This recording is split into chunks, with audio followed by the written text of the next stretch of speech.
Magandang umaga, ngayon po ay araw ng Lunes, October 9, 2023. Narito po muli ang update sa lagay ng ating panahon. Ayon sa Pag-asa, patuloy pa rin na minomonitor ang isang low pressure area na nasa labas ng ating area of responsibility. At sa ngayon ay nakakaapekto na po ang trafo extension nito sa ilang bahagi po ng Mindanao. Ayon sa Pag-asa, ang nasabing low pressure area ay posibleng pumasok ng ating PAR ngayong araw o bukas.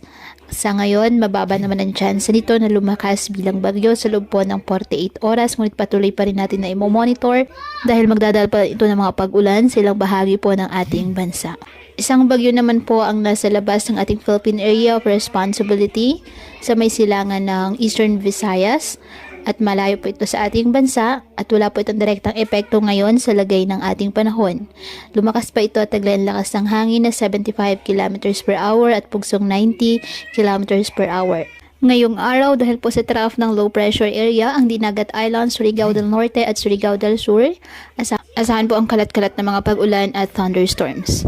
Ang Metro Manila at nalalabing bahagi ng ating bansa, bahagyang maulap hanggang sa maulap na halangitan with isolated rain showers or thunderstorms dahil po sa trough ng low pressure area at localized thunderstorms.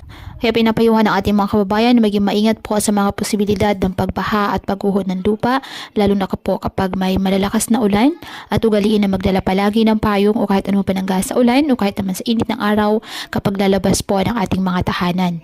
At yan po muna ang update sa lagay ng panahon ngayong araw. Muli patuloy po tayo na mag-ingat at palaging tandaan, God loves you. Stay safe and God bless.